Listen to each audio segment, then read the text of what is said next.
અમદાવાદમાં કોંગ્રેસના રાષ્ટ્રીય અધિવેશનની તૈયારીઓ પહેલા બબાલની ઘટના સામે આવી। ગઈકાલે પ્રદેશ કોંગ્રેસ અધ્યક્ષની ચેમ્બરમાં કોંગ્રેસના બે નેતાઓ બાખડ્યા હતા। પૂર્વ ધારાસભ્ય ગ્યાસુદ્દીન શેખ અને ભરત મકવાણા વચ્ચે તડાફડી થઈ હતી। લોકસભા ચૂંટણી સમયે થયેલા ખર્ચના હિસાબ અંગે બોલાચાલી થયાની આશંકા છે। ગ્યાસુદ્દીન શેખ સાથેના વિવાદ અંગે ભરત મકવાણાએ સ્પષ્ટતા કરી છે। તેઓએ કહ્યું છે કે મીટિંગમાં નાના મોટા મતભેદો બન્યા કરે, ચૂંટણીના રૂપિયાના હિસાબો પૂર્ણ થઈ ચૂક્યા છે।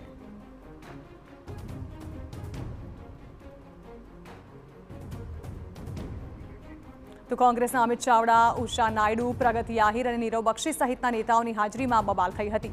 ભરત મકવાણા અમદાવાદ પશ્ચિમ લોકસભા પરથી ચૂંટણી લડ્યા ત્યારનો હિસાબ બાકી રહેતા ગ્યાસુદ્દીન બગડ્યા હતા। આ સમગ્ર મામલે આજે ભરત મકવાણાએ સ્પષ્ટતા પણ કરી હતી। મીટિંગોમાં નાના મોટા રૂટીન બધા એકબીજાની જોડેના મતભેદો બન્યા કરે, બાકી કોઈ એવું કંઈ અશિસ્ત કે કંઈ બીજું છે નહીં લાંબુ। આ પાર્ટીને ધ્યાન દોરવાના છો તો આમાં એવું કંઈ ધ્યાન દોરવા જેવી કંઈ વાતો છે નહીં, એટલે શું ધ્યાન દોરવાનું? પણ એ ઘટના બની છે ખરી કોઈ એવી? કારણ કે મેં કહ્યું ને, ઘટના એટલે કોઈ જે પેલું કોલર પકડો ને એવું તો કોઈક છાપામાં મેં વાંચ્યું હતું।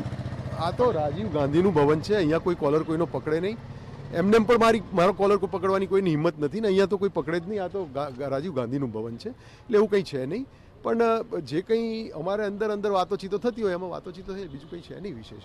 બીજું કંઈક પૈસાનું તમે કહો છો, પૈસા તો ચૂંટણીમાં બધે જે કંઈ અમારે હિસાબો કરવાના હતા એ હિસાબો કરીને પૈસા ચૂકવીને જ છૂટા પડેલા છે, એટલે એવું કંઈ પણ નથી। એટલે કોંગ્રેસના નેતા જે ગ્યાસુભાઈ એ પ્રમાણે વર્તન તમારી સાથે સારું નથી કર્યું એવું કહી શકાય?